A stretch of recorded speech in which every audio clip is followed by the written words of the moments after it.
The wars with Carthage.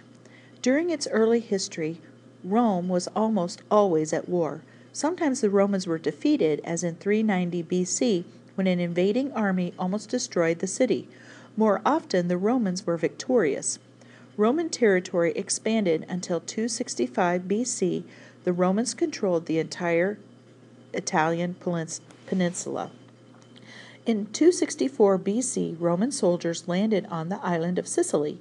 Find Sicily on the map on this page. Their arrival sparked a series of conflicts with the powerful empire of Carthage.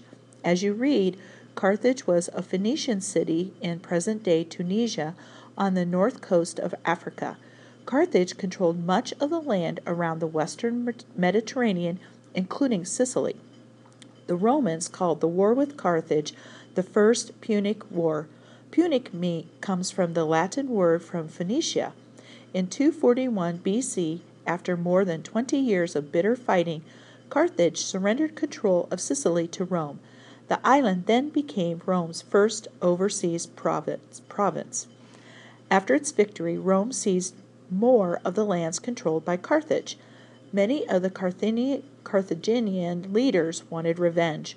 One of these leaders was a general named Hamilcar, who was the Carthaginian commander in Spain. Hamilcar made his son Hannibal swear to be Rome's enemy forever. In 218 BC, the Second Punic War began. Hannibal, who was 29 years old, was sent with a Carthaginian army to attack Rome. Hannibal's plan. Hannibal had a daring plan. Since Rome's navy controlled the waters around Italy, Hannibal's army would attack by land. Hannibal marched from Spain over the Alps to Rome with an army of about 90,000 men.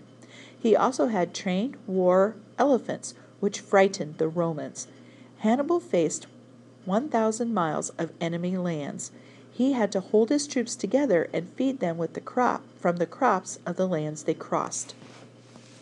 Hannibal actually succeeded, though thousands of his men died along the way. He won major battles in Italy and caused great destruction. However, he could not secure a victory for Carthage. He became stranded in Italy without supplies and was forced to retreat to Africa by ship. In Rome, a 25-year-old general, Sifo Africanus, was elected consul. He led an army which defeated Hannibal near Carthage at the Battle of Zama in 202 BC. The defeat of Carthage made Rome the most powerful nation in the Mediterranean region. Contact with the Greeks. Rome had also increased its contact with Greek culture. Between 214 and 148 BC, Rome conquered Greece. The Romans were very impressed with the art, science, and philosophy of the Greeks. Educated Romans learned to speak Greek, and the wealthy collected Greek art. Romans were so influenced by Greek culture that the Latin expression victor victis, or the conqueror conquered, came into being.